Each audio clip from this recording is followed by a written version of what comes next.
é precisamente um dos primeiros workshops dentro do projeto Pro Jovem Rural. O Pro Jovem Rural é um projeto que tem como objetivo a capacitação de jovens agricultores em espaço rural, portanto no âmbito dos projetos apoiados no âmbito da Rede Rural Nacional.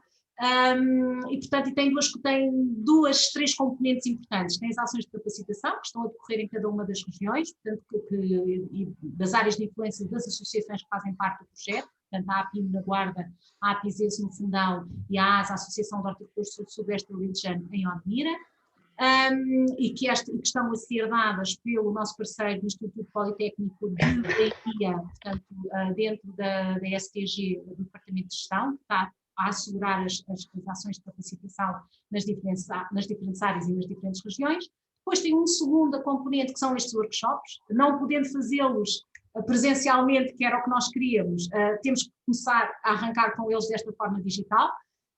Este vai ser o primeiro de pelo menos 4 que queremos vir a desenvolver, e depois tinha ainda uma componente muito interessante, que tem a ver com a questão aqui do benchmarking, que eram a visita às explorações em cada uma das regiões, mas que vamos ter que aguardar para saber como é que vamos conseguir, se os vamos conseguir concretizar. Muito bem, posto isto, eu vou passar a palavra aqui ao parceiro que está aqui hoje comigo, que é a APIM, na pessoa do engenheiro José Assunção, que vai aqui fazer um bocadinho o enquadramento, e, na minha parte, agradeço a vossa participação e, acima de tudo, a colaboração do professor Avilés, que destas áreas é das pessoas que mais conhece e que mais envolvido tem estado nesta questão das discussões da PAC, e que eu agradeço a disponibilidade para estar aqui connosco hoje e a partilhar um bocadinho daquilo que são as perspectivas para este novo quadro comunitário. Engenheiro José Assunção. Obrigado. A engenheira Maria do Carmo Martins é a coordenadora do projeto. Ela é melhor que ninguém, como já perceberam, para vos falar do projeto e das vantagens. Eu começava por agradecer ao professor Francisco Avilés, porque é uma honra para todos os empresários agrícolas ter a presença dele, para um especialista nesta área que tanto escreve sobre, tanto tem escrito sobre isto, e temos a sorte também de fazer parte da Comissão de Agricultura, onde se está a estudar a nova PAC, e ninguém melhor que ele para nos poder ajudar nas definições ou na percepção daquilo que será a nova PAC, não obstante o Green Deal e tudo isso nos vai dando caminhos para onde é que isso se irá percorrer.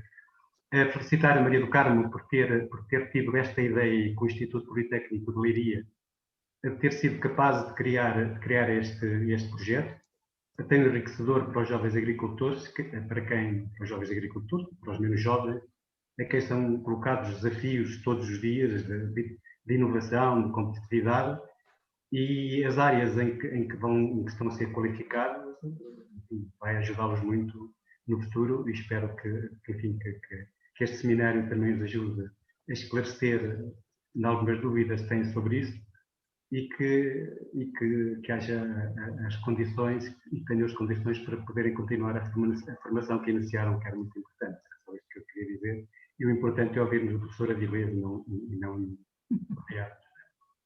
Muito bem, então passamos aqui a palavra então ao professor Avilés. Vou só, antes de começar, dizer que, portanto, nós vamos ter uma exposição, depois o objetivo é termos uma sessão que seja depois de questões e de debate, portanto, todas as questões que vocês tenham, estejam depois à vontade para as colocar no final da exposição, bastante levantar a mão, que eu vou tentando gerir aqui os levantamentos de mão que me aparecerem aqui no ecrã, está bem?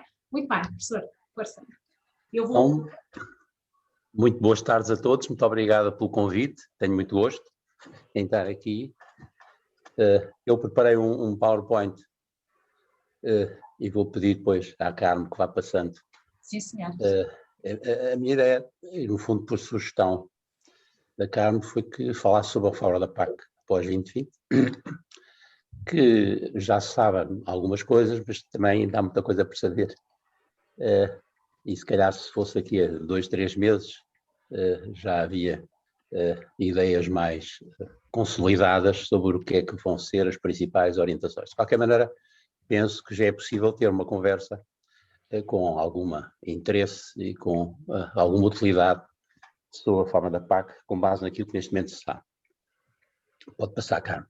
Eu ia organizar esta minha apresentação com base num conjunto de aspectos que eu considero ser os aspectos mais relevantes, digamos, são esses 5 primeiros pontos.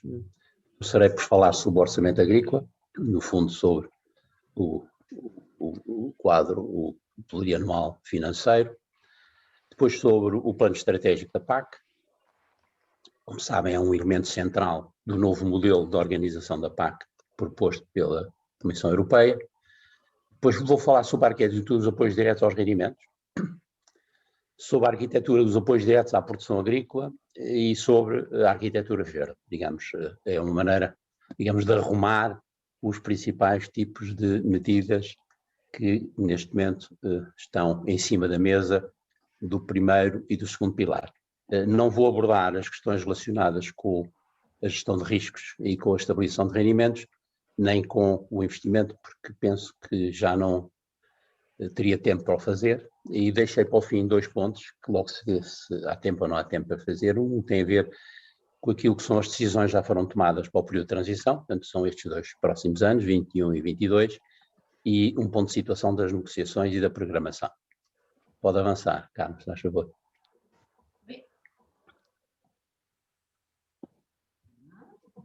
Já está. Ok. Pode. Muito bem. Pronto. Aliás, como em muitos slides que eu utilizo, eles são slides que eu tirei de apresentações feitas pelo GPP. Devia se calhar ter feito aí referências, mas como isto não é para utilização que não seja só aqui entre nós, portanto, pedi emprestado uma série de slides, o que me facilita a vida, não teria necessidade de fazer. Esse que aí tem é o quadro financeiro plurianual da PAC, que no fundo dá a forma como está estabelecido que irão evoluir a preços correntes as despesas, as verbas relativas quer ao FEAGA, quer ao FEADER. E como vê aí, no seu conjunto das verbas, incluindo também a chamada New Generation, e que são os 2 primeiros anos e que está relacionado com este período de recuperação, a PAC vai ter, no período de 21-27, quase 10 mil milhões de euros, divididos pelos diferentes anos, com a evolução que aí está, portanto vai gradualmente aumentando, e vai ter como principais componentes, o FEAGA tem mais peso do que tem o FEADER, mas de qualquer maneira a diferença não é muito grande, e dentro do FEAGA, como veem, há 4.295 milhões de euros para os pagamentos diretos e cerca de 3.903 milhões de euros para o desenvolvimento rural. Portanto, no fundo, deste desenvolvimento rural, como sabem, e como iremos ver um pouquinho mais à frente, que envolve as medidas agroambientais, que envolve as MZDs, os apoios ao investimento, etc. Acabou por ser um orçamento mais favorável do que aquilo que se previa. Por um lado, cresce em relação ao orçamento do período de programação anterior, e aí vai crescer 5,9%, tenho que pôr os meus óculos, 5,6% no que diz respeito aos pagamentos diretos e 4,9% no que diz respeito ao desenvolvimento rural. E eu depois pus aqui em nota o que era o crescimento que se previa na primeira proposta, a proposta inicial da Comissão Europeia. E depois vê-se que há um aumento nos pagamentos diretos ligeiramente superior àquilo que tinha sido a proposta inicial, mas há sobretudo um aumento muito maior no que diz respeito ao desenvolvimento rural do que na proposta inicial. A proposta inicial previa uma quebra de 14,9% nas verbas do desenvolvimento rural, e aquilo que está no fundo estabelecido é um crescimento de quase 5%. Pode avançar, Carlos, faz favor. É possível fazer transferências entre o primeiro e o segundo pilar. Há ainda alguma desconhecimento, digamos, não há certezas ainda relativamente aos valores que vão, às verbas que poderão vir a ser transferidas. De qualquer maneira, neste momento, aquilo que eu arriscaria é dizer que, do ponto de vista das transferências do primeiro para o segundo pilar, o máximo vai ser da ordem dos 5% do valor do primeiro pilar. Para nós não tem muito significado, porque nós não vamos fazer transferências do primeiro para o segundo pilar. O que interessa mais são as transferências que podemos fazer do segundo para o primeiro pilar. E aí existem, neste momento, dois números em cima da mesa. Por um lado, o Parlamento Europeu considera que essas transferências para países ou para Estados-membros com características do nosso poderá ser no máximo 15%, enquanto que o Conselho Europeu propõe 30%. E, portanto, está agora nesta fase das chamadas negociações dos três componentes, não é? A trilogia, é um dos pontos em discussão. Relativamente ao período de transição, o governo português já antecipou, tendo estabelecido uma transferência do segundo para o primeiro pilar de 85 milhões de euros, que é à volta de 15,7% das verbas relativas ao segundo pilar para estes 2 anos, o ano 21 e 22, à frente já falaremos melhor sobre estes 2 anos, tivemos tempo. Faz favor, Carlos, pode avançar, pode continuar. Como sabem, já ouviram com certeza dizer, a Comissão decidiu por fazer uma proposta de alteração significativa no modelo de gestão da PAC. E, aliás, uma das grandes inovações desta reforma é a introdução do novo modelo de reforma, que tem 3 grandes objetivos: uma maior subsidiariedade dos Estados-membros, ou seja, uma maior possibilidade dos Estados-membros definirem as medidas que lhes interessam de acordo com as suas características específicas, uma maior simplificação e, um outro aspecto muito importante, uma maior orientação para os resultados. Portanto, aquilo que se pretende é que, no futuro, as medidas que venham a ser introduzidas e a avaliação que se faça dessas medidas leve em consideração uma maior conhecimento dos resultados que possam vir a ser obtidos. O PEPAC acaba por ser um elemento intermédio entre uma fixação inicial por parte da Comissão Europeia daquilo que serão os objetivos gerais e específicos. Portanto, a Comissão Europeia estabelece um conjunto de 3 objetivos gerais e 9 objetivos específicos, e cada Estado-membro vai ter que elaborar um tal plano estratégico da PAC, no qual vai definir, caracterizar qual é o conjunto de orientações, o conjunto de medidas de política que considera indispensáveis para que, de acordo com as características das suas agriculturas e do seu mundo rural, atingir os objetivos que são estabelecidos à partida. E, por outro lado, também definir qual é a maneira como entende pode vir a fazer o controle dos beneficiários e, portanto, da maneira como vier a evoluir. E, nesse aspecto, há, de facto, uma novidade grande.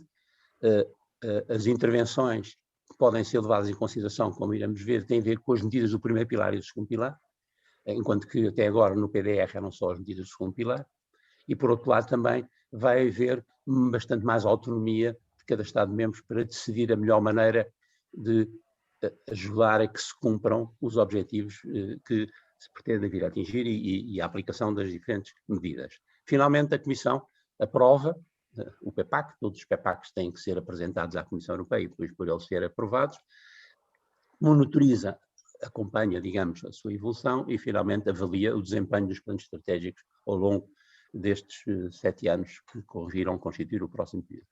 Pode avançar. Aqui, provavelmente já também tem uma ideia, no fundo, os objetivos gerais, temos um primeiro mais de âmbito económico, tem a ver com a questão da resiliência, tem a ver com a questão da segurança alimentar, tem a ver com a questão da competitividade. Um segundo que tem a ver fundamentalmente com a sustentabilidade ambiental, o segundo objetivo geral, e um terceiro que tem a ver com o tecido, reforçar o tecido socioeconómico das zonas rurais. Para cada um destes 3 objetivos gerais definidos, como eu vos disse, pela Comissão Europeia e que todos os Estados-membros vão ter que levar em consideração como pano de fundo para a elaboração do seu PEPAC, foram definidos para cada um deles 3 objetivos específicos. No caso do primeiro objetivo geral, Há um primeiro que tem a ver com o rendimento e resiliência das explorações agrícolas, um segundo com as questões da competitividade e da orientação do mercado, e o terceiro tem a ver com o reforço da posição dos produtores na cadeia de valor. Em relação à sustentabilidade ambiental, há 3 grandes preocupações: a questão do combate às alterações climáticas e da promoção das energias sustentáveis, uma gestão eficiente dos recursos, terra, água e ar, e a biodiversidade e a paisagem. Em relação ao reforço do tecido socioeconómico, a questão do jovem agricultor é uma questão central, a sustentabilidade das zonas rurais também introduz-se aqui um aspecto que é mais transversal e que tem a ver com a questão da alimentação e da saúde, tem a ver sobretudo com todas estas novas preocupações de conseguir promover um sistema alimentar sustentável e saudável. Pode avançar. Para atingir estes objetivos específicos, e como iremos ver, uma das questões importantes aqui é que estes objetivos específicos vão constituir o núcleo central de praticamente todo o PEPAC, ao longo da elaboração desse mesmo PEPAC. O que o plano estratégico se propõe fazer em cada um dos Estados-membros, e é isso que o nosso plano estratégico está neste momento em elaboração, pretende que venha a se atingir, é escolher qual o tipo de intervenção, quais os tipos de intervenções que serão os mais adequados face ao conhecimento da nossa realidade para que se possam vir a atingir aqueles objetivos. E os tipos de intervenções, no fundo, são aqueles que se conhecem com umas pequenas alterações, como iremos ver um bocadinho mais à frente, mas no essencial são os que têm a ver com os pagamentos diretos, têm a ver com as intervenções setoriais e têm a ver com o desenvolvimento rural. Portanto, são os 3 vários tipos. E como eu vos chamei a atenção, enquanto que no PDR, até agora, fundamentalmente, aquilo que era utilizado, ou que a margem de manobra que o Estado-membro tinha para definir as suas ações, as suas intervenções, era fundamentalmente o desenvolvimento rural, agora pode jogar e tornar o mais coerente possível as intervenções do primeiro e do segundo pilar em conjunto. Pode avançar, se faz favor. Isto é só uma ideia de como é que todo este processo de elaboração do PEPAC está a funcionar, em que ponto é que isto está e quais são as principais tarefas, digamos, que têm vindo a ser desenvolvidas. A primeira, como é natural, foi uma recolha muito exaustiva por parte do Ministério da Agricultura de informação disponível, que lhe permitisse fazer um diagnóstico da situação atual. Este diagnóstico tem uma característica especial, é que é um diagnóstico objetivo específico. Cada um dos objetivos específicos mereceu um diagnóstico por parte da equipa que é, como sabem, liderada, coordenada pelo Gabinete de Planeamento, mas que envolveu técnicos do Ministério da Agricultura e foi acompanhada depois por aquela comissão de acompanhamento, particularmente de um grupo de peritos de que eu faço parte. A partir desses diagnósticos, foram desenvolvidos um conjunto de constatações sobre aquilo que eram os principais aspectos específicos da nossa agricultura face a cada um dos diferentes diagnósticos elaborados, a partir dos quais se faz uma análise SWOT, que é a base para se poder fazer uma avaliação das necessidades. O ponto em que nos encontramos neste momento é fundamentalmente este. Como sabem, já houve uma consulta pública de um conjunto de documentos que são exatamente os que têm a ver com os diagnósticos, com a análise SWOT e com a avaliação das necessidades. A equipa que elabora o PEPAC já avançou um pouco mais, na medida em que já tem também uma estratégia de intervenção por cada um dos objetivos específicos, e que já, aliás, já apresentou também já à Comissão de Acompanhamento recentemente. Mas no essencial é aqui que nos encontramos e agora há as fases que se seguem, que são, a meu entender, as mais interessantes, digamos, as mais importantes, que têm a ver com uma análise daquilo que são os instrumentos disponíveis e a maneira como esses instrumentos poderão vir a ser utilizados, de modo a que, face ao conhecimento mais aprofundado da nossa realidade, sejamos capazes de contribuir para a concretização dos objetivos visados. E depois, qual é que é o sistema de indicadores e qual é que vai ser o plano financeiro, como é que se vai fazer o controle e governação e coordenação do projeto e, portanto, isso é, digamos, o ponto de situação. Em simultâneo com isto, pode mudar, Carmo, está a decorrer uma avaliação ex ante e uma análise ambiental estratégica. Eu pus esse slide, depois pode-se entreter a ver, que é um bocadinho completo, mas basicamente daquilo que é importante aqui chamar a atenção é que a avaliação ex ante tem 3 fases. Já foi, se avançar, vai aparecer aí uma rodinha, penso eu, pronto. Já está completa esta primeira fase. A Agrogés ganhou o concurso relativamente a esta avaliação ex ante e, portanto, eu estou a coordenar esta avaliação ex ante. Não quer dizer que seja eu que trabalho mais, mas os coordenadores têm esta vantagem, põem os outros a trabalhar, mas estou a coordenar esta avaliação ex ante, e nesta avaliação ex ante, basicamente, o que é que nós já fizemos? E está agora, aliás, vai haver depois da manhã uma reunião de discussão sobre a melhor forma de apresentar esses resultados, porque eles já foram há 2 meses, praticamente, nós já os entregamos, por obrigação, tinha que ser até o final do mês de janeiro, e que aquilo que se fez foi ver diagnóstico por objetivos específicos, analisar cada uma das diferentes análises SWOT elaboradas para cada um desses diferentes diagnósticos e analisar também a avaliação das necessidades. Portanto, é isso que se fez, comentando, criticando, respondendo a um conjunto de questões que fazem parte da metodologia que é proposta pela Comissão para este trabalho. Ao mesmo tempo, está a decorrer também a avaliação ambiental estratégica, que tem 2 fases, fundamentalmente. Uma primeira, que é um estudo de âmbito, que também já foi entregue, e depois uma segunda, o relatório ambiental. A avaliação ex ante, que no fundo acompanhou este primeiro consulta pública, mais ou menos, não é? E que, aliás, tem que tirar algumas conclusões dessa consulta pública para fechar, digamos, sobretudo ao nível da avaliação ambiental estratégica, aquilo que são os relatórios a elaborar. Vai entrar agora na nova fase, que é a fase em que se analisa a estratégia de intervenção, se vê qual é a consistência dessa estratégia, se descrevem os diferentes tipos de intervenções e se procura estabelecer metas e planos financeiros para o setor, e depois numa terceira fase, que tem mais a ver já com a questão da governança e tem a ver com a questão da melhor forma de modernizar e simplificar o processo de elaboração. E, portanto, ao mesmo tempo que está a decorrer, está esta avaliação ex ante e vai haver uma nova consulta pública, em princípio está previsto que seja, que tenha início em agosto, princípio de agosto, e a avaliação ex ante, mal acaba agora esta fase de discussão sobre aquilo que foram os resultados desta primeira, vai decorrer acompanhando aquilo que neste momento o Gabinete de Planeamento está a fazer. E, portanto, em relação, digamos, à questão do PPAC, talvez tenha sido um bocadinho maçudo, mas é aquilo que eu acho que era interessante perceberem em que é que está o jogo, em que ponto é que nós nos encontramos. E dele vai depender, e portanto é muito importante o acompanhamento disto, nomeadamente através da consulta pública, na medida em que nem todas as pessoas estão mais diretamente envolvidas naquela comissão de acompanhamento, nem da parte dos peritos. Pode seguir, cá. Ok. Pode andar. Agora, relativamente aos apoios diretos ao rendimento. Nos apoios diretos ao rendimento, como sabem, temos basicamente, e eu estou aqui fundamentalmente a pensar nos pagamentos desligados da produção, depois à frente falarei dos ligados à produção. Temos o pagamento base, que é de aplicação obrigatória, um pagamento redistributivo, que também é de aplicação obrigatória, o apoio aos jovens agricultores, que também é de aplicação obrigatória, e depois um regime de apoio à pequena agricultura, que é de aplicação facultativa.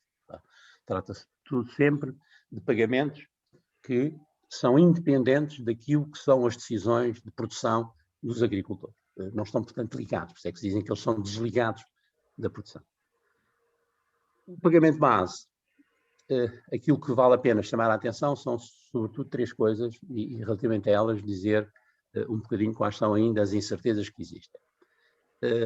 Como sabem, penso eu, existe uma diferença muito grande quanto aos valores dos pagamentos por hectare, pagamentos base por hectare, para diferentes sistemas de produção, diferentes explorações agrícolas. E aquilo que é cada vez mais consensual é que é indispensável assegurar uma maior equidade na forma como se distribuem esses pagamentos, esses apoios ao rendimento. E por esse facto vai-se dar continuidade ao processo de convergência, chamado processo de convergência interna, que já vinha do período anterior. O processo de convergência interna que se aponta para terminar até 2026 e que, neste momento, o que está em cima da mesa são duas hipóteses. Ou é um processo de convergência parcial, e esse processo de convergência parcial, aquilo que é proposto é que ninguém, nenhum agricultor, nenhum produtor, possa ficar com um pagamento base unitário inferior a 75% do pagamento médio nacional, o que vai levar a que alguns sistemas de produção, algumas explorações agrícolas vão ver os seus pagamentos base subir e aqueles que estão acima da média vão baixar, porque vai ter que haver uma compensação, portanto a verba é a mesma, não é? Ou então, e tudo parece indicar que vai ser esta segunda hipótese, é que se caminhe para uma convergência total, ou seja, por uma flat rate, aquilo que muitas vezes chama também um pagamento uniforme. Basicamente o que isto significa que no final deste período, portanto, em 2026, haverá um único valor unitário do pagamento base. Todos os produtores agrícolas nacionais irão receber a mesma coisa. O que, conhecendo, ou imagino que conhecem muitos, quais são as grandes diferenças que existem do ponto de vista dos valores atuais, vai significar quebras muito significativas em alguns sistemas de produção, em algumas produções agrícolas, e ganhos mais ou menos significativas para outros, não é? Mas a ideia é que, de facto, a única forma de se conseguir haja uma maior equidade é caminhar-se no sentido da tal flat rate. Eu arriscaria dizer que é isso que vai acontecer e isso é importante que levamos em consideração nas análises que precisamos fazer e tirar partido no futuro. Por outro lado, o que é que vai acontecer relativamente a estas verbas? Por um lado, estas verbas do pagamento base, como sabem, o pagamento base, o valor que tem é um valor que é residual, digamos. Depende das verbas que se atribuem aos outros diferentes tipos de apoios diretos ao rendimento. E, portanto, isso é o bolo a aplicar. E esse bolo a aplicar, o valor que vai ter unitário, admitindo que é o mesmo em 2026, vai depender da área que será elegível para a sua aplicação. Até agora, essa área tem-se baseado no chamado modelo histórico, portanto, tem a ver com aquilo que era, historicamente, a área que cada um dos agricultores tinha do ponto de vista dos direitos, portanto, é o chamado modelo histórico de atribuição dos direitos. Neste momento está a ser posto em causa também, e a discussão que neste momento existe é, de facto, o que é que se vai fazer? Vai-se fazer mantendo só os atuais beneficiários, mas aumentando a área elegível para esses beneficiários. Existe ainda uma diferença significativa entre a área que neste momento beneficia do pagamento base e aquilo que aí poderá vir a ser elegível, ou caminha-se mais longe no sentido de chegar a um máximo que seria a superfície agrícola utilizada. Isto tem diferenças significativas em relação a algumas explorações. A outra hipótese é, está bem, mas porquê é que são só os atuais beneficiários? Porquê é que não são aqueles que neste momento não têm direitos? E, portanto, a questão que se põe a seguir é como é que se inclui ou não inclui esses outros direitos. Neste momento, estou à espera dos dados do recenseamento de 2019 para termos números mais rigorosos. Ouvi dizer que saiam amanhã, não sei. Sério? 31 de março é o que estava, em princípio, estabelecido. Há cerca de 90 mil explorações agrícolas que não têm direitos do pagamento base. Portanto, estão fora do sistema, se quiserem. Não beneficiam destes direitos. E isso corresponde, grosso modo, a quase 150 mil a 200 mil hectares de SAU. Portanto, imagina o que será se esses novos beneficiários também entrarem, não é?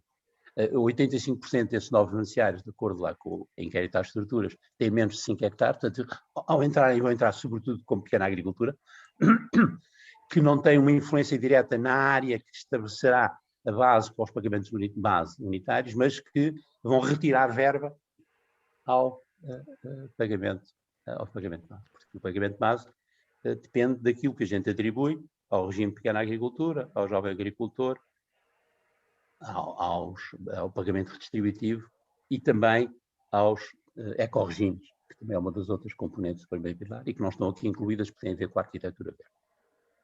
Pode avançar. Pagamento distributivo. Tanto quanto se sabe, mas estas coisas podem mudar, o pagamento distributivo vai pelo menos ter que ter 5% das verbas do primeiro pilar. se houver cappings, portanto, se houver um plafond, do ponto de vista de limitação do valor global das ajudas das explorações agrícolas, ou 10% se não houver capping. Portanto, o capping é obrigatório, mas já não sabe bem se vai ser, se não vai ser, e, portanto, se ele não for obrigatório, eu também não sei até que ponto é que estas duas diferenças se mantêm. A maior parte das análises que nós temos feito, quer Gabinete de Planeamento, quer nós AgroGESP, que temos tido um modelo de simulação dos efeitos, temos trabalhado muito com a hipótese de não haver capping e haver um pagamento distributivo de 10%. E o pagamento distributivo, até agora, a sua ideia, no fundo, reforçar os rendimentos unitários da pequena agricultura, do pequena e muito pequena agricultura, até agora eles eram aplicáveis aos 5 hectares de todas as explorações agrícolas. Aquilo que se propõe, e os resultados são significativamente diferentes, é que em vez de estar a dar aos primeiros 5 hectares de todas as explorações, é concentrar isto nas explorações de menos 5 hectares, mas como existe um limiar máximo, alargar depois até às explorações que estão abaixo da média nacional. Portanto, isso é aquilo que neste momento. O capping, não vou entrar aqui em grandes pormenores, ou há uma hipótese em cima da mesa de, a partir dos 60 mil euros por exploração, reduzindo ao valor das ajudas a parte relativa aos salários e a remuneração da mão de obra, mesmo familiar, passar a haver reduções e a partir dos 100 mil deixar de haver qualquer tipo de apoio. Isto está aqui mal, não é 1 milhão, são 100 mil euros, está aí uma ganagem. Pode avançar. No que diz respeito ao apoio ao jovem agricultor, é um pagamento adicional, como sabem, até ao máximo de 90 direitos. Neste momento já não há uma reserva, depois já se pode ir além dos 90 direitos, mas do ponto de vista dos pagamentos continua a ser o limite dos 90 direitos. Aquilo que o Gabinete de Planeamento tem vindo a considerar em relação ao período de transição é esses mesmos 90 direitos como o máximo por produtor, por jovem agricultor, e o valor não é 26 euros. 26 euros é a média destes últimos anos, é 27, qualquer coisa, portanto, mas no fundo o valor muito, a meu ver, bastante insignificante. A Comissão propõe, e até agora não houve ainda modificação, de que as verbas a atribuir aos jovens podiam ser 2% dos PDPs. Ora, neste momento eles são menos de 0,5%. E são menos de 0,5% porque também não tem havido jovens agricultores suficientes para fazer aumentar, particularmente com estas limitações em relação ao número de direitos e em relação aos valores por direito. Aquilo que se considera é que, se não se atingir estes 2%, as verbas que fiquem disponíveis passariam para o segundo pilar e seriam destinadas fundamentalmente aos prémios à instalação dos jovens agricultores. Quanto ao regime de pequena agricultura, que, como sabem, é voluntário, houve uma decisão recente no sentido de ser 850 euros por exploração aderente a este regime, que é uma decisão nacional, e estas verbas vão depender, obviamente, as verbas totais vão depender do número de aderentes ao regime de pequena agricultura. Avancemos.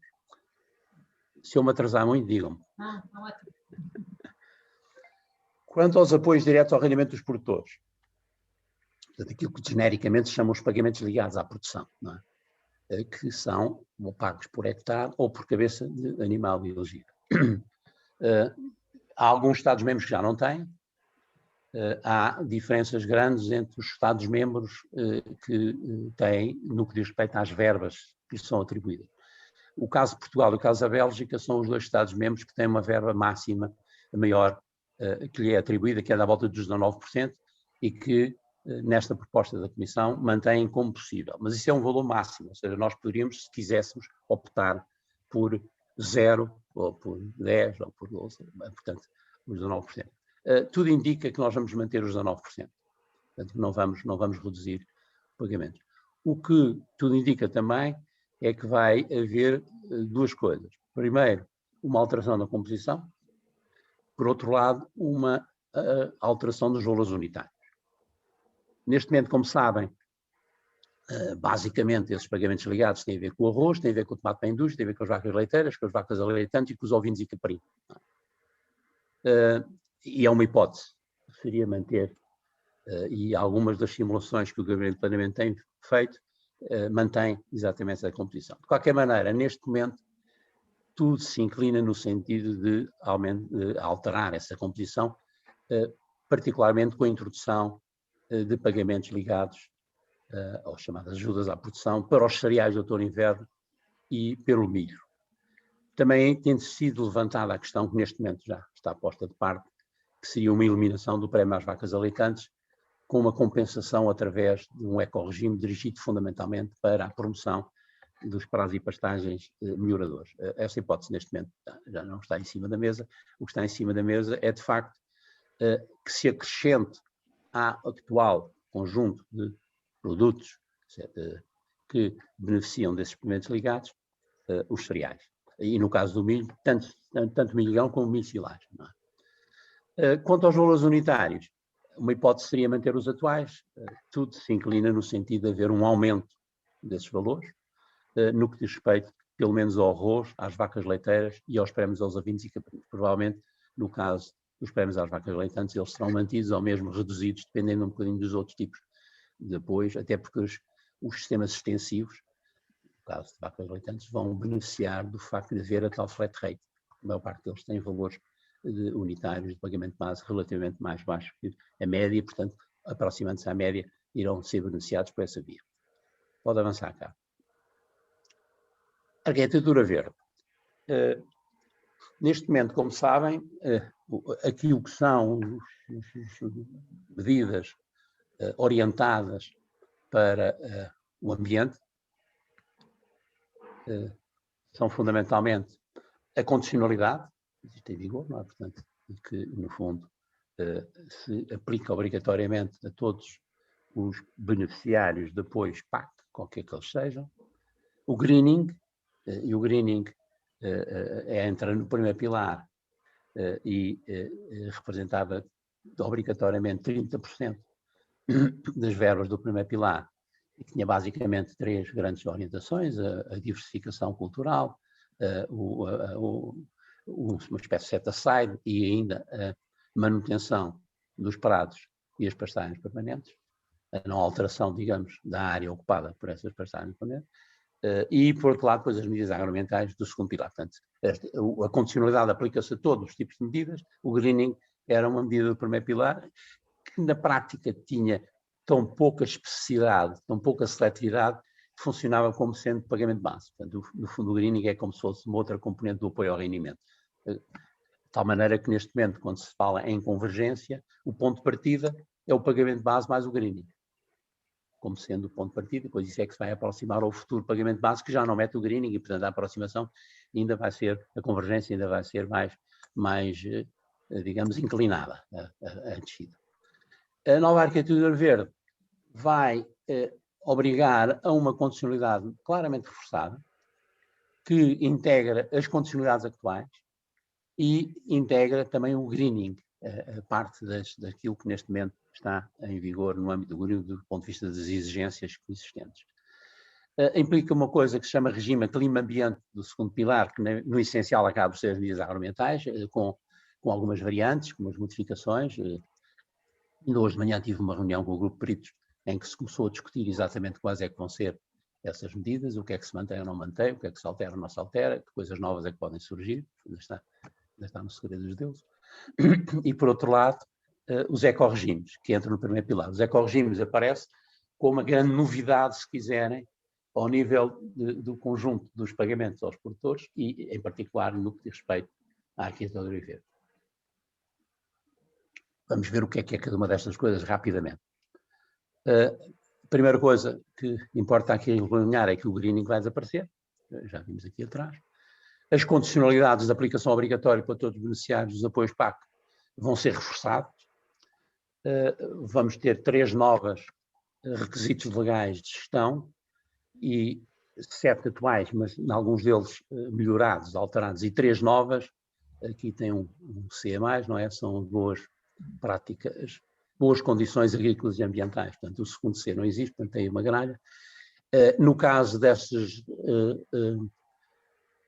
regimes legais de gestão, surge como novo a obrigatoriedade de introduzir tudo aquilo que são as limitações no âmbito da Diretiva Quadro da Água.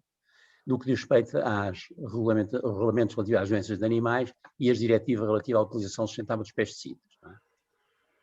Que tira agora uma importância maior ainda por causa das decisões no âmbito da estratégia do Prato ao Prato, como sabe.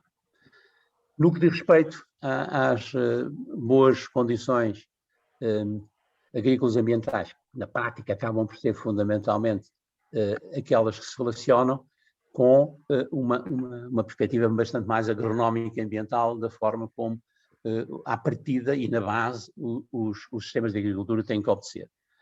Existe aqui um elemento novo, que não se sabe muito bem como é que vai ser equacionado. Para já o que se diz é que vai ser obrigatória uma rotação de culturas. Como sabem, a rotação de culturas levanta questões significativas relativamente a alguns dos nossos sistemas de produção.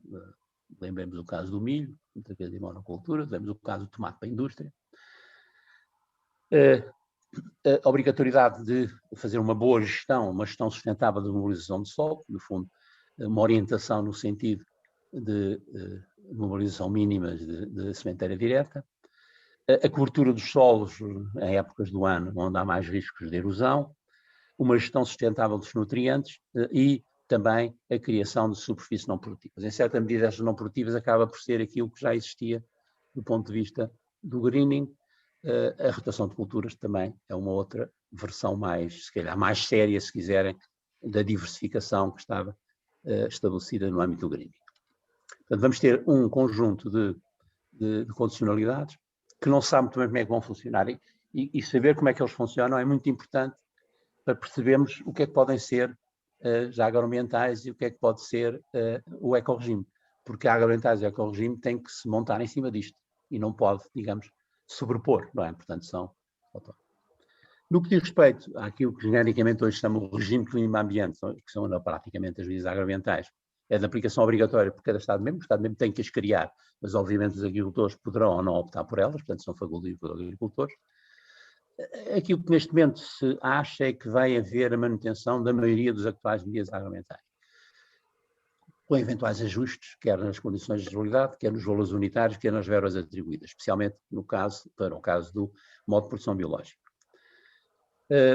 É muito provável que vai haver uma reformulação do PRODI, do uso eficiente da água e da agricultura de conservação.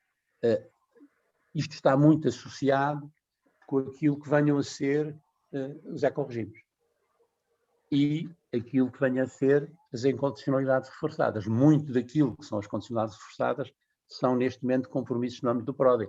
Portanto, passa a haver um conflito, digamos, entre essas situações e, portanto, isso vai ser equacionado. Neste momento, o PRODI está a ser encarado de uma forma diferente, mais exigente, deixa de ser baseado fundamentalmente em recomendações e passa a ser em compromissos e envolve coisas que já existem, mas novas coisas também, e até provavelmente a alteração do nome, pondo mesmo a hipótese de associar uma nova medida que seria a chamada proteção sustentável ou uso eficiente da água, no sentido em que esta medida teria como grande preocupação um uso eficiente dos fatores, todos os fatores, não é? E de uma maior sustentabilidade no uso. Pode avançar.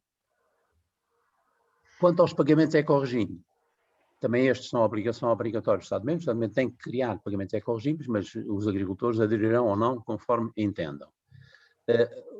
As verbas a atribuir aos pagamentos ecorregime deverão atingir um determinado mínimo. Neste momento, o Conselho Europeu e a Comissão, aliás, propõem 20%, mas o Parlamento Europeu acha que deve chegar aos 40%. Isto é muito importante, não só por aquilo que vai ser a maior ou menor importância que as questões ambientais irão assumir, porque vai ter mais ou menos verba, mas também por maior ou menor importância, por exemplo, do pagamento de base. Porque quanto mais dinheiro for para o pagamento ecorregime, menos dinheiro se veja para o pagamento de base. E, portanto, isso pode vir a ter influência significativa daquilo que venha a ser os pagamentos desligados de apoio ao rendimento.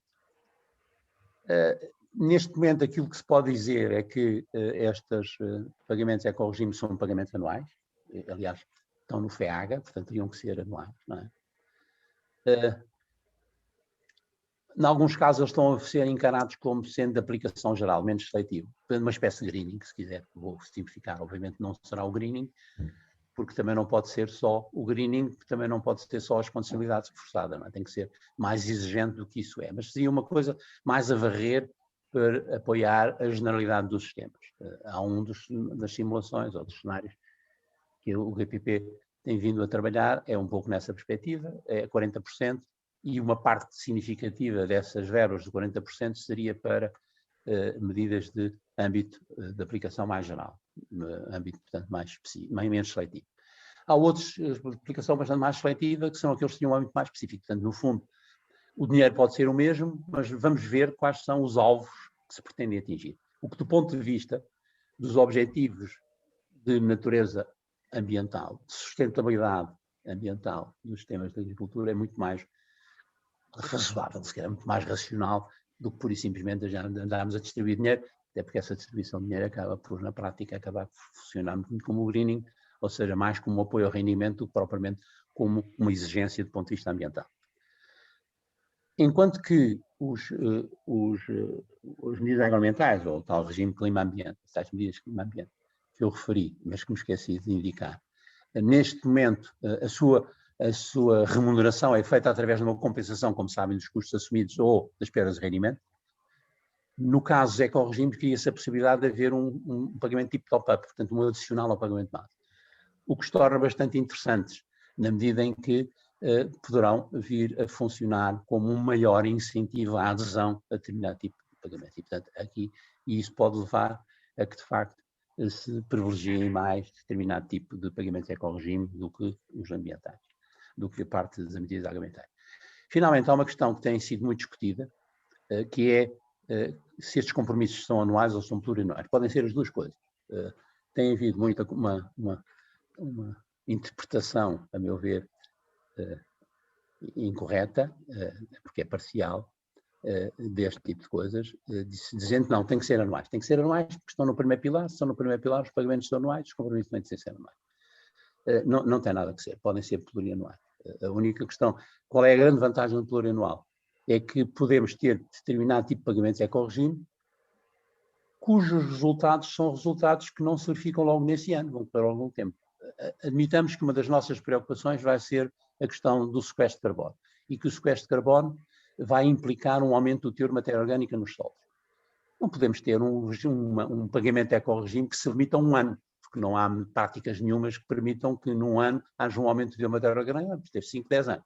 E, portanto, temos que arranjar uma forma de garantir que as pessoas, ao aderirem a este sistema, de um ano a seguir ou daqui a 2 anos, não voltam para trás, porque nessa altura perdia-se tudo aquilo que tinha sido o tal aumento do teor de matéria orgânica, e se é que se tinha verificado. E, portanto, há aqui uma discussão, que é uma discussão interessante, e que eu penso que vamos ter algumas surpresas da maneira como vai ser resolvido, mas tudo indica que vai haver aqui uma análise bastante mais séria e rigorosa de custo-benefícios, das vantagens em ter e qual é a vantagem de plurianuais no primeiro pilar e não no segundo. É que no primeiro pilar a gente pode dar pagamentos top-up. Portanto, podemos ser mais incentivadores de tudo que sejam práticas, por exemplo, aumento de teor orgânica, se nós estivermos no segundo pilar, em que basicamente aquilo que a gente pode fazer é compensar perdas de rendimento ou custos assumidos. Podemos avançar. Eu dou-lhe um exemplo. É que se baseiam, já sabem, no fundo, são práticas agrícolas que contribuem para a concretização dos 3 objetivos específicos ambientais. O primeiro tem a ver com as alterações climáticas, como disse, o segundo, da gestão dos recursos sol, água e ar, e o terceiro, com a promoção da biodiversidade. E que, obrigatoriamente, tem que ir para além das novas condicionalidades e também dos requisitos básicos estabelecidos. Eu pus aqui um conjunto de exemplos, não só um bocadinho a minha dama, e que eu tenho andado a propô-los e a justificá-los numa série de artigos que tenho vindo a fazer. Não vão ser, com certeza, todos estes, mas vão ser em parte. O pagamento ecorregime específico para a produção de leite de bovinos, e que tem a ver, sobretudo, com a alteração no sistema alimentar e numa gestão mais eficiente dos efluentes, como forma de mitigar as emissões de gases de efeito de estufa. O arroz também eu tenho a certeza quase absoluta que há beneficiar de um pagamento de ecoregime, e mais virado para a questão da biodiversidade e do ambiente, etc.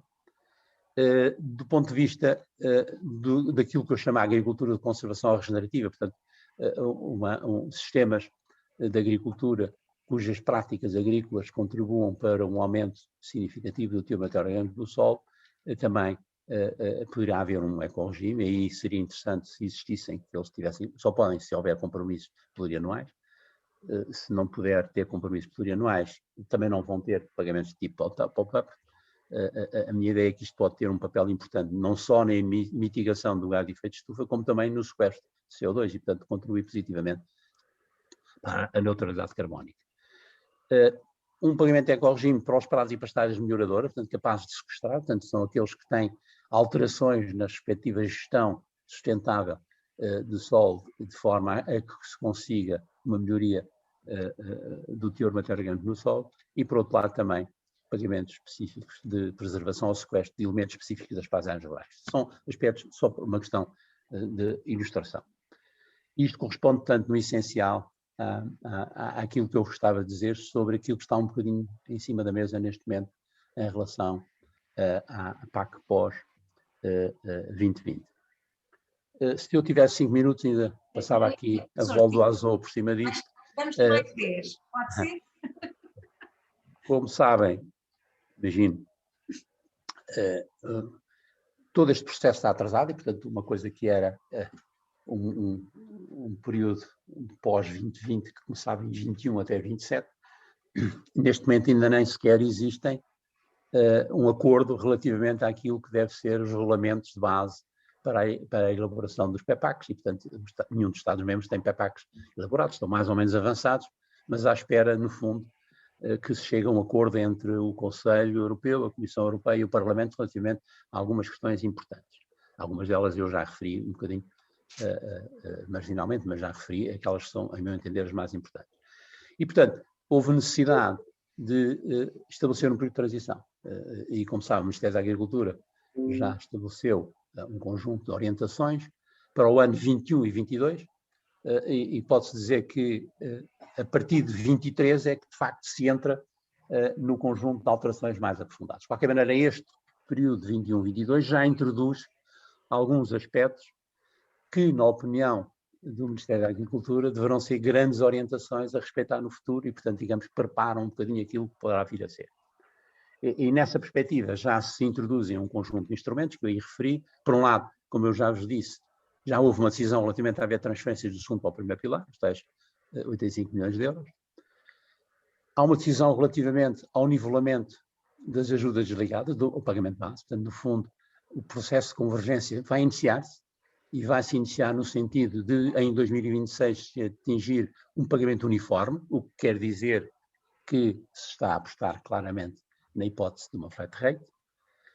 Vai haver aumentos ou ajustamentos, pelo menos ao nível das ajudas ligadas, portanto, os pagamentos ligados à produção e às práticas ecológicas, e, finalmente, mantém-se no essencial aquilo que é o regime de pagamento à pequena agricultura, e também eu terei este, pura e simplesmente, diretamente de um dos últimos PowerPoints do IGPP, e eles chamam o pagamento distributivo, que eu chamo PR, eles chamam PRED. Se calhar é mais razoável para as pessoas não confundirem os pagamentos distributivos com o pagamento à República. Mas, de qualquer maneira, este PRED aqui é aquilo que eu atrás referi como sendo o PR. Basicamente, o que é que temos? Portanto, temos 21 e 22, a transição dos dois modelos. Começa-se a convergência a partir de 2021, já no sentido de tentar atingir um pagamento uniforme. Portanto, uma primeira etapa de uma convergência a 100% em 2026. Vai haver um aumento do apoio à pequena agricultura, passando para 850 euros. E, relativamente aos pagamentos distributivos, ainda é na base de um pagamento por hectare em relação aos 5 primeiros hectares. Portanto, mas, de qualquer maneira, neste momento, tudo indica que se passará para um regime de pagamento distributivo que beneficie mais, ou beneficie prioritariamente as pequenas explorações, e não, neste caso também era, porque os primeiros 5 hectares, quem tem menos de 5 hectares beneficia integralmente, enquanto que os outros só beneficiam nos primeiros 5 hectares da sua coisa. Mas, de qualquer maneira, a ideia é que todo o bolo deve ser afetado fundamentalmente às muito pequenas e pequenas explorações, como eu vos referi atrás, é uma alternativa. Relativamente aos experimentos ligados, houve algumas decisões no sentido de aumentar em 2028 face a 2019 algumas das ajudas ligadas, pagamentos ligados, para as vacas leiteiras, o arroz, o tomate e as vacas em aleitamento. Em 2022 vai haver um ajuste no que diz respeito às vacas aleitantes e às ovelhas e caprinos para valores de 2019, e vai-se manter os outros para 2021. Portanto, há aqui um ajuste. Este ajuste tem um pouco a ver com as verbas que vão estar disponíveis, em consequência também de se ter passado verbas do segundo para o primeiro pilar. No que diz respeito a esta parte, e eu atrás não fui muito, não me especifiquei muito, é que é cada vez mais a ideia, na minha opinião, no âmbito do planeamento, que se vai reforçar significativamente a ajuda ao arroz, a ajuda às vacas aleitantes, às vacas leiteiras, desculpem. O tomate vai ficar na mesma, se bem que o tomate, portanto, os sistemas de produção de tomate vão ser mais penalizados, dos mais penalizados. Os do arroz também são, e dos vinhos leiteiros, por via da convergência interna, portanto, uma vez que têm neste momento valores por hectare muito elevados. Melhorar os apoios às ovelhas e cabras e, no caso das vacas aleitantes, reduzir um bocadinho ou manter mais ou menos na mesma. Depende agora um bocadinho daquilo que venha a ser a evolução das transferências do segundo para o primeiro pilar, a maior ou menor dimensão dessas transferências. Finalmente, aí no que diz respeito ainda ao período de transição, Carmo, passo para o ponto seguinte, se faz favor. No que diz respeito às agroambientais, como sabem, o que está decidido é que em relação à produção integrada, o uso eficiente da água e a manutenção e recuperação das galerias ripícolas, mantém-se os compromissos atuais em 2021. Nem sequer há uma decisão ainda relativamente a 2022. E porquê isto? Porque são estes os três tipos de medidas agroambientais atualmente em vigor, relativamente às quais se está a pensar introduzir alterações mais significativas. E, portanto, não tinha sentido, neste momento, está-se a prolongar qualquer coisa que se pretende que se modifique para além de 2022. É natural que, se calhar, se ainda não houver uma decisão relativamente àquilo que vai ser em 2022, eles ainda se mantenham em 2022, mas é um compromisso em relação àqueles casos que já existem e não a possibilidade de se incluir, haver novas aberturas. Já nos outros medidas agroambientais, mantém-se a possibilidade de novos compromissos, portanto, abertura de novos compromissos por 2 anos, mas de qualquer maneira, o que isto indica é que muito provavelmente essas outras medidas agroambientais vão manter-se com algumas alterações, nomeadamente as condições de legibilidade ou os níveis de apoio, etc. A parte de investimento, eu acabei por não falar muito de investimento, havia aqui uma outra componente que podia ser interessante, mas achei que já era um bocado, levar isto um bocado longe demais em termos de tempo e não o fiz. Finalmente, se a Carmo passar, temos aqui um ponto de situação das negociações, ficam com estes 3 ou 4 slides para se entreterem, têm que usar óculos porque eles não são um bocadinho pequeninos. Basicamente, a coisa importante aqui é que houve um avanço já em relação a muitas coisas, não é? Até agora, com a presidência da Croácia e sobretudo com a da Alemanha. Aquilo que a presidência portuguesa pretende assegurar é que neste primeiro semestre se consegue negociar em trílogo, quer dizer que é entre o Parlamento Europeu, o Conselho Europeu e a Comissão Europeia, que se consegue negociar toda a regulamentação de base e depois preparam-se os regulamentos. Portanto, digamos, os pilares da reforma seriam estabelecidos. A ver, vamos lá. Portanto, esse é o grande objetivo e a grande preocupação. Isto depois é o tipo de reuniões que vai haver ao longo do tempo e também onde é que entram as consultas públicas, onde é que entra a avaliação ex ante, etc. Então, tem as outras coisas.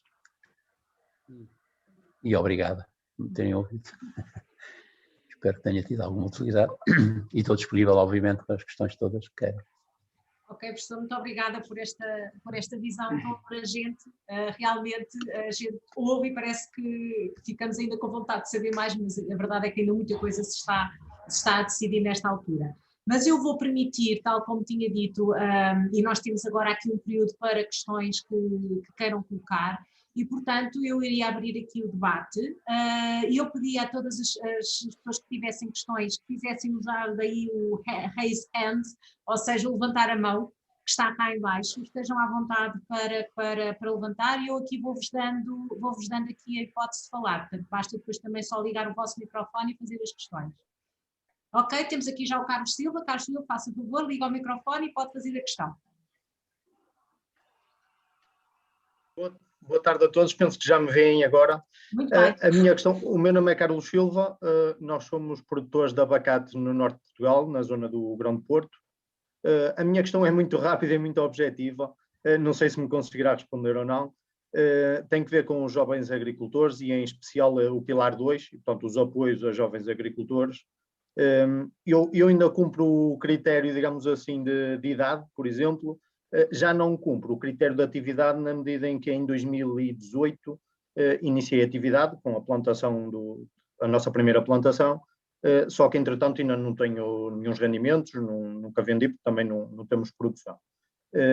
Naturalmente daqui em diante entretanto começará a produzir e começarei a ter. A questão é expectável que se mantenham estes requisitos, em especial, tanto um como o outro, mas em especial em termos de atividade, sim ou não, se alterará em quê, e se alguma forma, digamos assim, de um dia destes ainda poder aceder, digamos assim, ao prémio Jovem Agricultor ou não.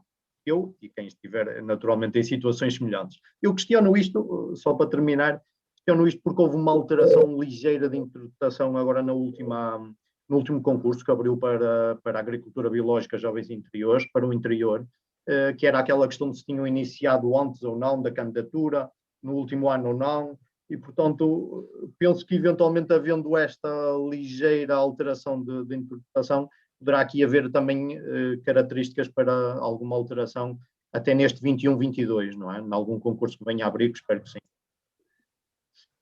Não consigo ajudar, não sei. Eu direi que no essencial vai-se manter a mesma coisa, é a ideia que eu tenho. O que não quer dizer que não haja pequeninas modificações que, para alguns casos, acabam por ser grandes modificações, quando nos atingem mais diretamente. Não sei, não tenho informação suficiente para lhe dizer. No essencial, eu acho que não vai haver grandes modificações.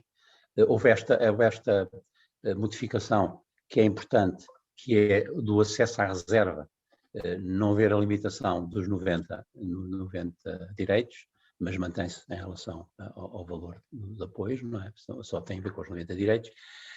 A manutenção do prémio, com certeza. As outras coisas, nomeadamente as questões relacionadas com os apoios ao investimento, vão depender muito daquilo que venham a ser os novos incentivos ao investimento que estão neste momento a ser discutidos e analisados e que eu não queria avançar muito porque não está ainda suficientemente sólido, nada está muito sólido, mas aí sim ainda está menos sólido que vai funcionar ou não assim. Mas que se pretende que sejam mais flexíveis e que sejam mais incentivadores da inovação, da digitalização e nessa perspectiva poderá, obviamente, ser mais favorável aos jovens agricultores. Obrigado. Mais questões? Queiram colocar? Gostaria de começar.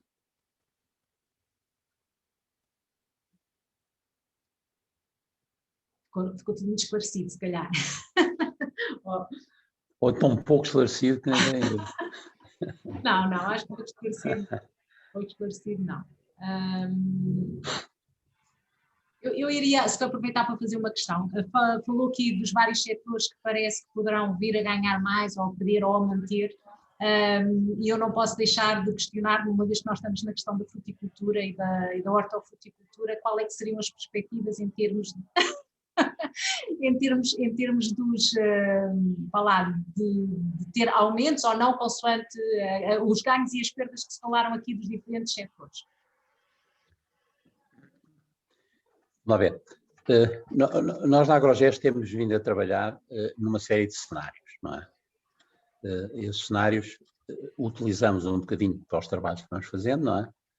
E por outro lado também no sentido de estarmos em condições de, quando as coisas estiverem um pouco mais consolidadas, podemos ajudar os empresários agrícolas, os agricultores, no sentido de dizer é muito natural que isto caminhe para ali ou para lá e que os seus rendimentos atuais beneficiem mais ou menos, não é?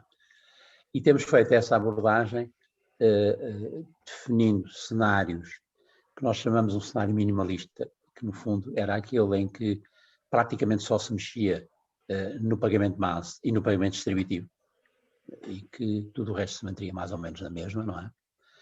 Num cenário maximalista em que havia alterações mais significativas, quer no que diz respeito aos pagamentos ligados, quer no que diz respeito aos pagamentos eco-regime, com características diferentes de acordo com as suas especificidades. E, portanto, no fundo, temos aqui duas situações mais extremas, menos extremas, de acordo com aquilo que a gente imagina, que obviamente pode não ser exatamente assim, poderão vir a ser essas alterações, em certa medida influenciados por aquilo que são as simulações que o Gabinete de Planeamento tem feito, não é? E que nós temos tido acesso, aliás, como em geral se tem tido acesso, não é? Aquilo que nós fizemos, nós temos os dados da base, aliás, como todos os peritos beneficiaram de uma base de dados, que não é propriamente todos os beneficiários do IFAP, mas é os beneficiários do IFAP organizados de 3 formas diferentes, por NUT, por OTE e por classe de área, 5 classes de área.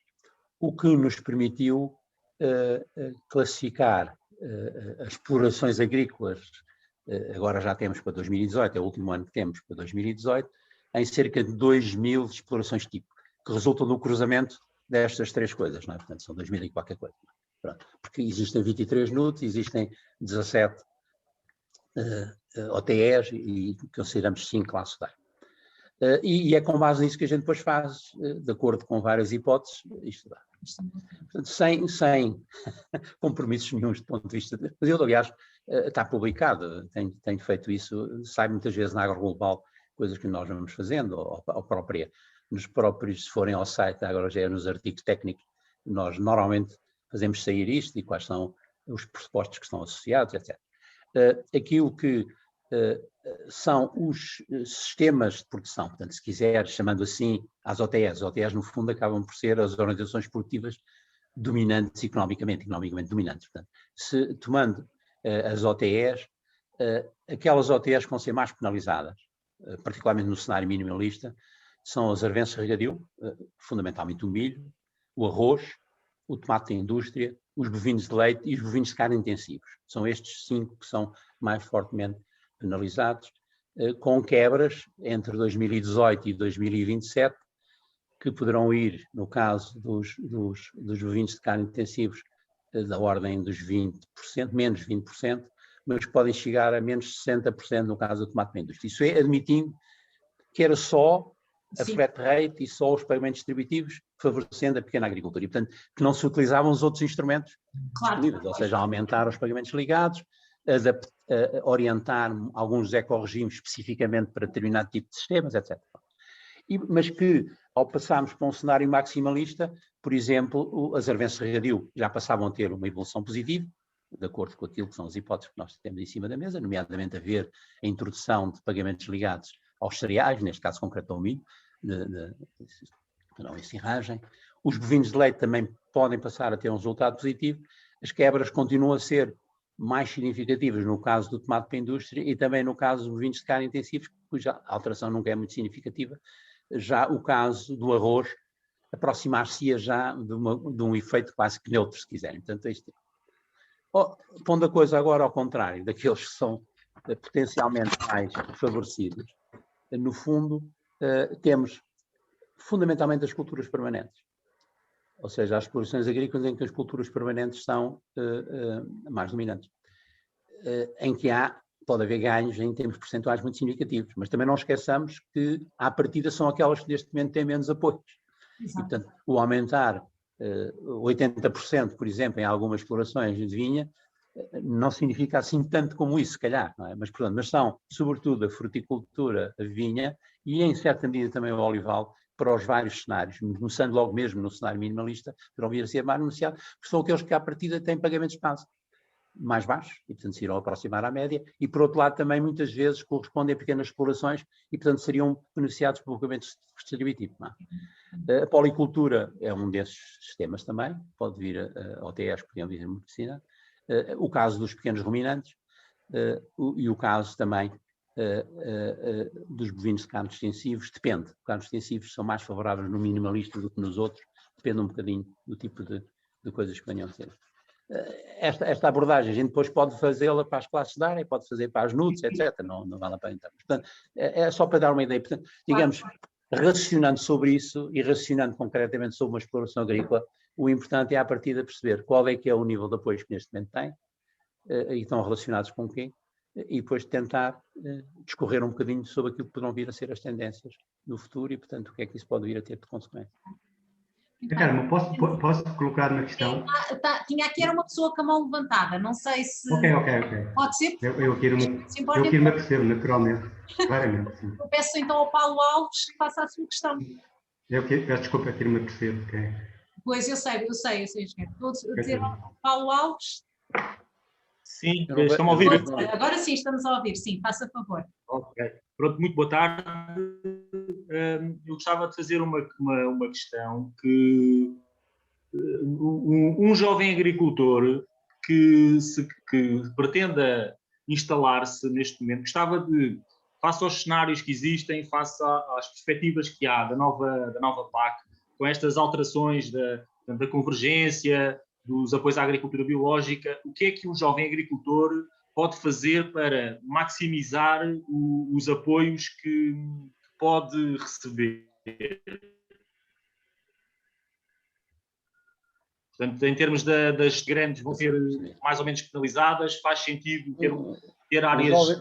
Um jovem agricultor, ao instalar-se, tem que contar que, ao nível do chamado planeamento base, é aquilo que já tem, que é aquilo que é a média, não é? Portanto, aí não ganha nem perde muito, não é? Porque não está cá, não teve direitos anteriores, vão receber novos direitos e esses direitos acabam por corresponder, basicamente, àquilo que é o pagamento base médio. E, portanto, a aposta tem que ser, ou, a meu entender, em sistemas de produção competitivos, capazes de assegurar a maior viabilidade, e é a melhor forma de se conseguir garantir que vai haver melhorias de rendimento no futuro, e muito provavelmente vai estar muito ligado com os hortícolas, os frutos vermelhos, algumas culturas permanentes, não é?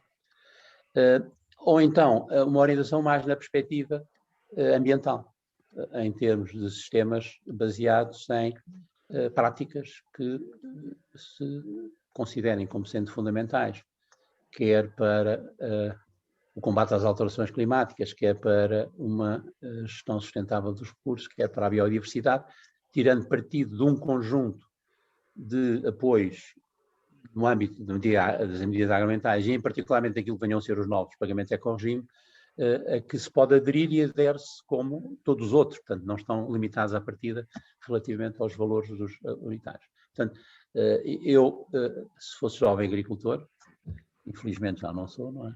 Nem poderei ser, aquilo que eu faria era pensar primeiro em conseguir dedicar-me àquilo que à partida pode vir a ter condições para vir a ter competitividade, portanto, analisar as questões de mercado, etc., e ver condições. Não havendo essas condições, que é perfeitamente possível, aliás, eu costumo discutir sempre e insistir muito de que existem sistemas que têm condições para ser competitivos, mas há muitos outros que não têm para ser competitivos e, portanto, a questão que é importante é que eles sejam capazes de prestar outros serviços para os quais venham a ser remunerados, e essa remuneração vai ser cada vez mais uma remuneração por via ambiental e clima, digamos, e não por via dos pagamentos. Muito bem. Não sei mais. Obrigado, professor. Engenheiro José Assunção. O professor Avilés falou na questão, algumas dúvidas que ficaram, e na sequência também do que a engenheira Carmen Martins também falou e da preocupação. Ficam-me 2 ou 3 dúvidas, e uma delas prende-se com o PROD, com a produção integrada. Está definido, e isto também já estão a decorrer os períodos únicos, e percebe-se para 2021 se vai manter a produção integrada, como o professor disse. Para 2022 não se percebe ainda, o professor deixou a ideia de que, se não estivesse nada feito, continuaria o 22. A questão que eu queria colocar, e eu penso que o professor Francisco Avilés concorda também comigo, a produção integrada foi positivamente responsável por evolução técnica e até ambiental dos produtores nos últimos anos. Foi através deste modo de produção que eles cresceram, não só pela formação que foram tendo, pela assistência técnica das organizações que se criaram à volta disso, e com cresce muito em termos digamos, dos objetivos de agricultura biológica, não obstante estas organizações também prestarem assistência técnica neste modo de produção, mas dá uma ideia que estamos a dar um passo maior que a perna em termos de agricultura biológica, para a proporção daquilo que queremos, dos 30%, sem percebermos se temos condições, digamos, desde logo técnicas, de assistência técnica, através das organizações, elas vão tendo, já temos conhecimento suficiente, temos fatores de produção suficientes que possamos, digamos, para podermos atingir esse objetivo. Mas a questão principal que eu colocava é se o professor pode, digamos, deixar sossegados os produtores, porque estamos a falar dos fruticultores, aos vários níveis, se chamando-os de PRODI ou outra coisa qualquer, se eles não vão ser castigados por terem evoluído tanto nestes últimos tempos, precisamente face a este modo de produção que utilizaram. Obrigado. Obrigado pela pergunta, porque é uma questão importante e é bom esclarecer, que eu tentarei dentro das minhas possibilidades, porque não sei. De qualquer maneira, aquilo que eu sei que pode vir a acontecer ao PRODI é uma de duas coisas. É manter-se no essencial como está, mas tornando obrigatórios um conjunto de recomendações que neste momento existem. O PRODI assenta numa série de recomendações relativamente a isto e àquilo e àquilo outro, e, portanto, sendo mais exigentes quanto à obrigação de se confirmar, de se ter a certeza que os produtores estão mesmo a seguir essas mesmas recomendações. Portanto, este é provável, muito provável que aconteça, e se calhar também no modo de produção biológica, se bem que aí não seja muito claro, é que só fiquem culturas temporárias e permanentes a beneficiar do PRODI. Portanto, os prazos e parcelas permanentes saírem para fora, não é? E eles têm algum peso, mas também ao mesmo tempo corresponde um bocadinho, quer dizer, eu tenho sempre grande dificuldade em perceber um modo de produção biológico em que 70% da área que dele beneficia são prazos e parcelas permanentes. Tenho a maior das dúvidas.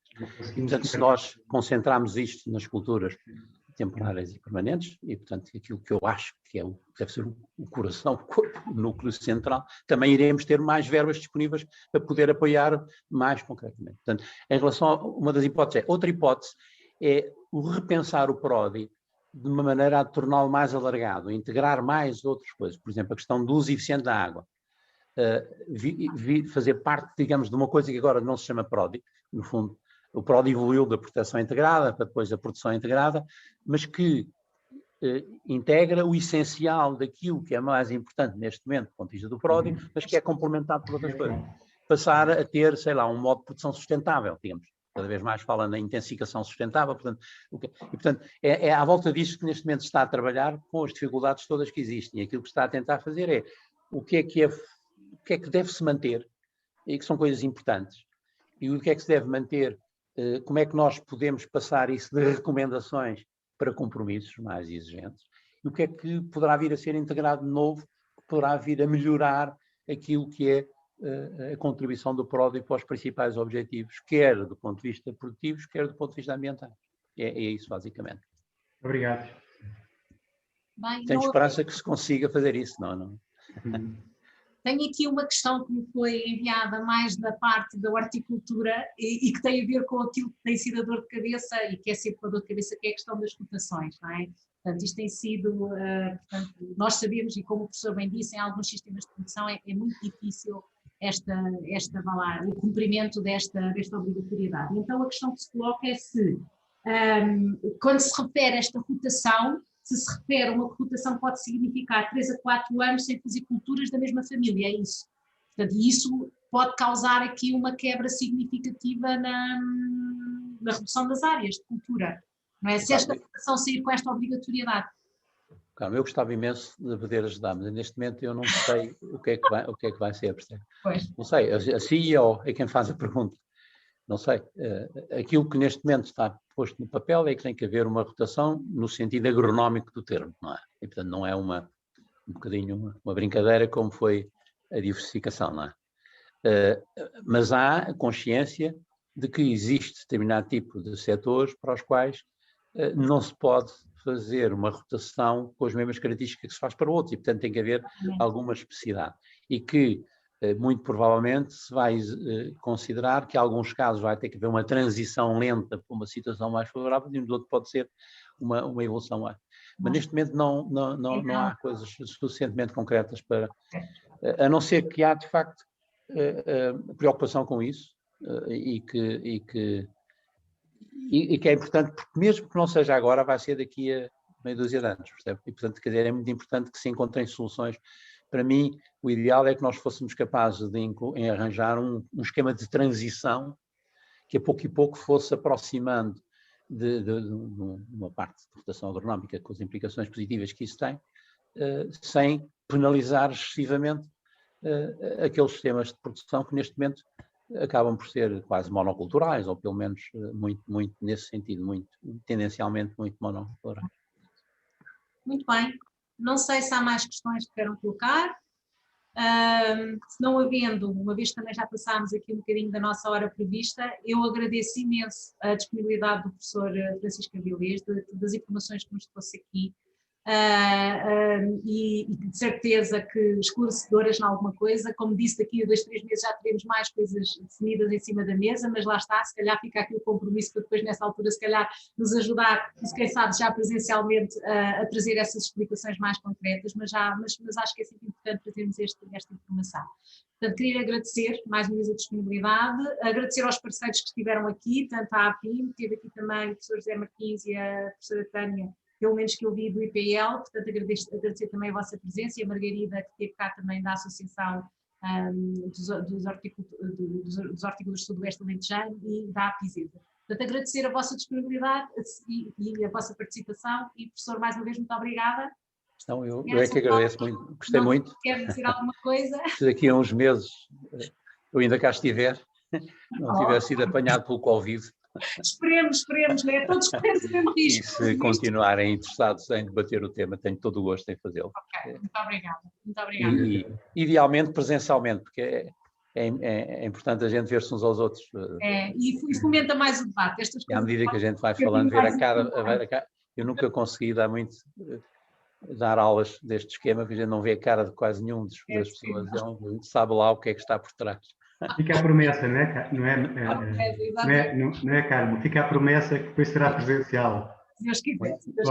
Muito obrigada também. Muito obrigada e boa Páscoa. Obrigada igualmente. Boa tarde, boa Páscoa para todos. Muito obrigada, boa tarde.